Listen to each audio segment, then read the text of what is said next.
લંબાદ ખાતે રહેતો અને ક્લિનિક ચલાવતો બોગસ ડોક્ટરે 8 વર્ષની બાળકીને ડેન્ગ્યુ હોવા છતાં યોગ્ય ઇલાજ નહીં કરી ઇન્જેક્શન અને દવાઓ આપી હતી, જેથી બાળકીનું મોત નિપજતા પોલીસ તપાસમાં ડોક્ટર બોગસ હોવાનું સામે આવ્યું હતું અને લંબાદ પોલીસે બોગસ તબીબની સામે ગુનો દાખલ કરી તપાસ હાથ ધરી છે.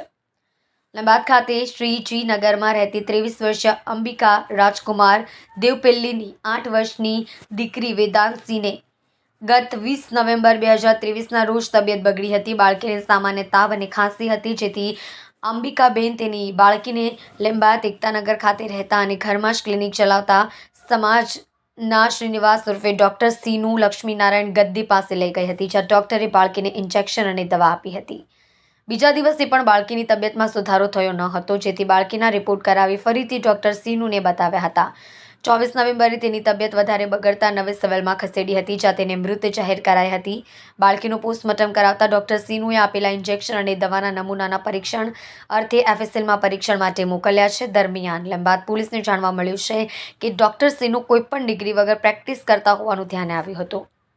પોલીસે તેમની ક્લિનિક પર રેડ કરી તપાસ કરી હતી. તેની ડિગ્રી બાબતે પૂછતા તે અનુભવ અને અનુમાનને આધારે ડિગ્રી વગર પેશન્ટોને તપાસી એલોપેથિક દવા અને ઇન્જેક્શન આપી ઘરેથી તથા સલાબતપુરા વિસ્તારમાં ક્લિનિક ચલાવી સારવાર કરતો હતો.